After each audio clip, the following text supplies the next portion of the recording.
not when he was demonstrating his gifts. His finest moment was at the end when those who attacked him, those who pierced him, came to him to seek his help.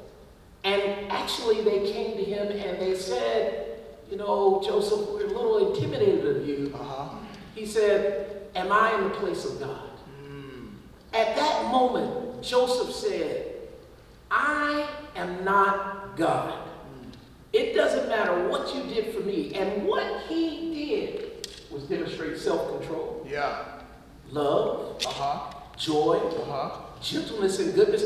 Listen, how many of you, if somebody throw you in a pit and you spent 15 years in prison and those same people came back to you 15 years later and said, you know what, we need your help?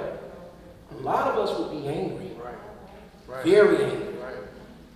I was very angry. Growing up in the inner city, I was a smart guy. And I had a lot of bullies who kind of picked on me all the time. I had people who wanted to beat me up because you're supposed to be tough in this. I'm like, man, I just want to go read. And a long story short, for those of my students who follow me on social media, many of the same people who used to pick on me, criticize me, and not just growing up, in many spheres, many of those same people are shocked and surprised that I accept their friends on Facebook and Twitter. And you might say, well, why did you do that? Now you're the president, you got a PhD, and you've been on magazines, and you're at Tuskegee, and you've written books. Why don't you treat those people the way they treated you? Character is my superpower. Because I have character, I will not treat you the way you've treated me. Now again, the only person, the only superhero who had all of these gifts was the Lord Jesus Christ. But it does not stop me from coveting earnestly after character. Amen? Second point, gifts, or if you will, giftings. Now, the best way to describe what a gift is something that no man can teach you. All right. A skill, a trade, an experience, somebody can teach you. Brother Wilson can teach some of you how to offer a sermon and outline all the points of those sermons. But you know what he can't teach someone? He can't teach an individual who is gifted in delivering that sermon. Amen. A gift comes from God. James 1:17 tells us that all gifts come from God, in whom there is no shadow of turning. But in a more practical way, I just want to describe for you that this scripture is referring to our Lord and Savior Jesus Christ. Amen. Okay? So I don't want anybody out here thinking, man, I want to get all of these gifts in me. But what I want you to understand is that I believe that God has given all of us gifts. Whether you're a Christian, whether you're a Muslim, he has birthed you with gifts. And it is your duty to discover them. For some of you who are Christians who say, oh, God doesn't give gifts to non-Christians. Yes, he does. He gifted Cyrus to deliver his people. And Cyrus didn't even know God. That's kind of in the book of Isaiah. If you read of Cyrus, I spoke about him when I first arrived. But I wanted for my students to describe what is gifting like. When I was a child, some of us were in what's called gifted and talented classes. I was in a gifted and talented class. I didn't know God. I didn't know Jesus. My mama did. I didn't. I only found the Lord when I was a senior in college. But a gifting, they gave me a test and they said he could figure certain things out. Now, I am first generation. My mother didn't go to college. My father didn't go to college. Really, nobody in my household went to college. So how I learned to read, how I learned to understand, how I learned to figure things out, nobody taught me. It was a gift. Now, some of you have some gifts. I've heard you sing. I've heard and seen you on your Instagram and your fashion. I've seen the soccer team do stuff that I telling me that that goalie who saved all those shots and then drove us to the championship by blocking 2 blocks, that I can learn how to do that? It's something in him that he is gifted in. Yeah. My 8th grade teacher once told me, and he told my entire class, he says, one thing you all need to remember, no matter what kind of suffering you've gone through, no matter what kind of pain you've gone through, you have been gifted, and you will always be gifted. None of the suffering that you ever endure will cause you to lose your gifts. You see, the gifts and the callings of God are without repentance. He will never, ever take back the gift that's in you. I don't care if you don't pray. I don't care if you don't like God. I don't care if you don't worship. I don't care if you don't clap when the chaplain is there. Each and every one of you on the sound of my voice have gifts. Yeah. And they are in you. That's good. Now, for me, I'm a Christian. And the manifestation of what's in the Lord, I believe, is kind of in me. Now, let me help you with this. We talk about Marvel heroes. There's a spirit of wisdom. I think a president needs to have wisdom. There's a spirit of counsel. I think a president needs to have kind of some insight when he's responsible for the salaries of many men and women and their families. I think he needs to have understanding. However, I thought a lot about might. And I said, what is might? We know throughout the Bible that there is might demonstrated in many ways. Samson, for instance. The best way to think about might for me was some of the kids who could grow up and go play professional football and basketball, they're athletically gifted. That's kind of a might. And no matter how much I covered after being an NBA player, I was never able to get that gift.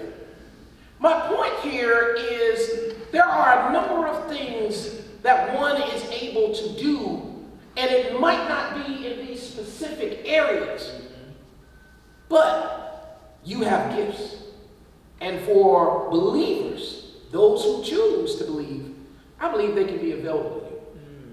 Now, my third point, and before I share my third point, I want to talk just a little bit. Hebrews chapter 5, verse 8 talks a lot about the Lord learning obedience by the things he suffered. Now, nobody likes suffering. Right. I always tell people, but if you learn how to suffer, you'll learn how to succeed. Now, what does this mean? We talked about the suffering of Joseph. We all know about the suffering of Jesus. But what about your own suffering? Well, it's not fair that I went through these things, God. It's not fair that I was picked on and bullied and people call me ugly and people say, oh, look at that skinny little boy. It's not fair.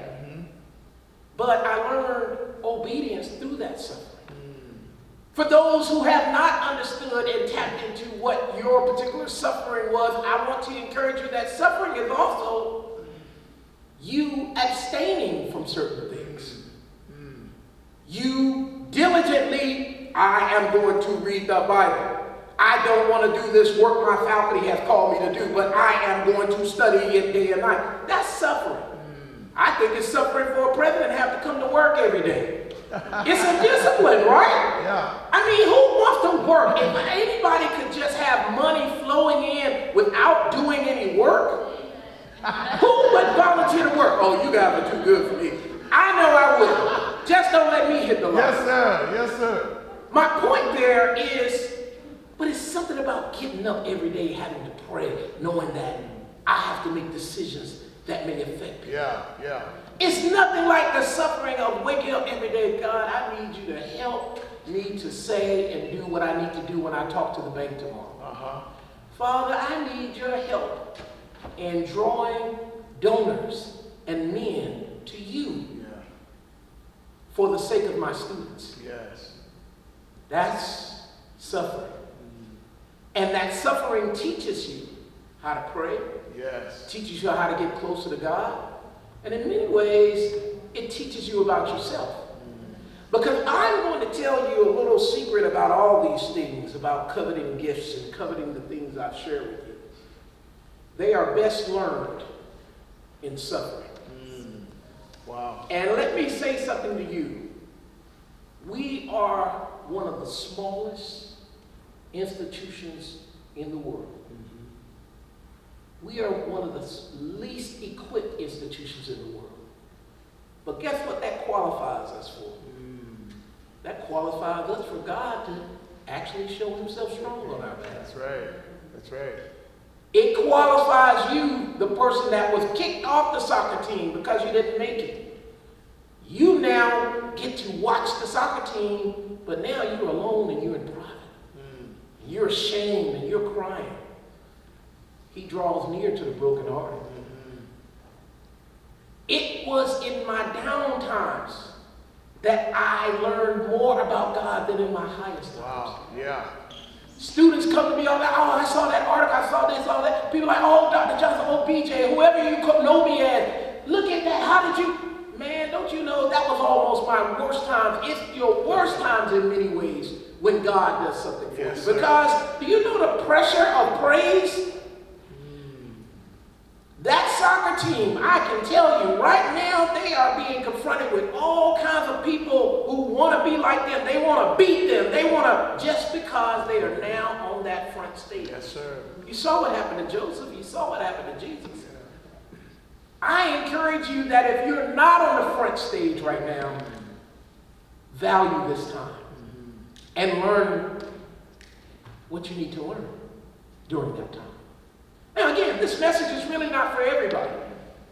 I am revealing to you my superpowers. I'm revealing to you what I endeavor and covet earnestly after, and the Bible tells me that I can. Amen. Amen. Lastly, supernatural service to others. Wow.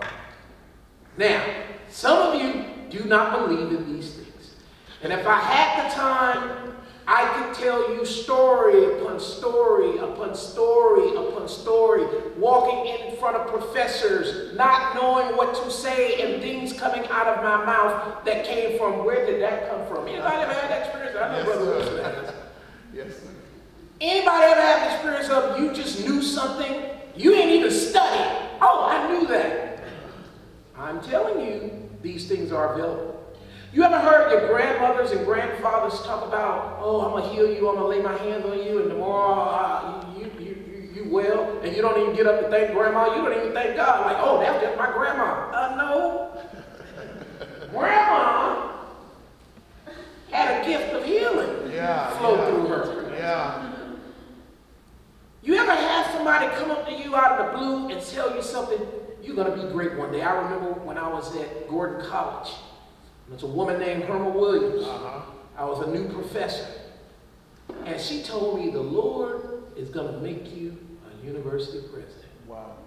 I looked at her, but I kind of kept it in my heart a little bit. Seems like she uttered a spirit of prophecy. Yeah. Your mothers oftentimes utter prophecies over you. And they say, you are beautiful, daughter. Yeah. You are handsome, son. I don't care if you are Hispanic or Latino or a white woman and you are a black woman or a black man and they don't appreciate who you are. You know what? Your mama still said, I see a lawyer. Wow. I see a doctor. Wow. Well, mama, don't you see these grades? We saw Lord Chia in this very pulpit 2 days ago tell us that he failed. He had D's. He was even rejected while he was even talking to us for a proposal. But you kind of heard him prophesy over his life. But I'm going to still keep going. Yes. How many of you know that faith cometh by hearing, and hearing by the word of God? And we ought to take well to how we heed, because what you listen to, and then in turn you begin to speak. My friends, I'm here to tell you, you will become. Wow. I declared, and I declare almost daily, I don't post on Twitter and social media for you. I post for me.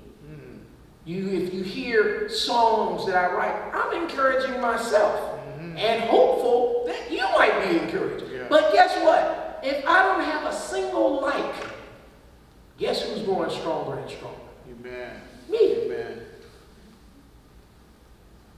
Because one thing I know, and I started a long time ago when I used to think on these things that I'm sharing with you now, I used to say, man, those 25 gifts, man, there are 9 fruit of the Spirit. Wow, there are 7 dormant gifts that was on the Lord Jesus Christ. And then here is another 9 gifts of supernatural things. And then the Bible told me I can covet earnestly. But just don't be prideful. And I can tell you, when I look back on it, all of it is real. Yeah. Now, Marvel superheroes, when you watch those movies, understand that many of those principles come from the very thing that you have access to for free. 66 books of the Bible, from Genesis to Revelation. Whether you believe in the Lord or not, I encourage you to kind of try it out. My number one hobby, my number one meditation, and I read a lot, has always been, and will ever continue to be, the Bible. I have learned so much about myself and about people. You will not be surprised about any evil thing that happens to you or what people do to you if you would just take the time to see what happened to Daniel. See what happened to Esther. Yeah. Just read it like intellectually. Yeah. Look at what happened to Joseph. Look at what happened to Mary. Look at what kind of happened to Jesus. Let me tell you, my friends, that the pursuit of God, seeking first his kingdom, not just the bread, not just all the miracles, and his righteousness, Matthew 6:33, have been the single most glorious pursuit in my life since I gave my life to Christ. Amen. Who is my only hope and glory. Amen. Amen. Amen.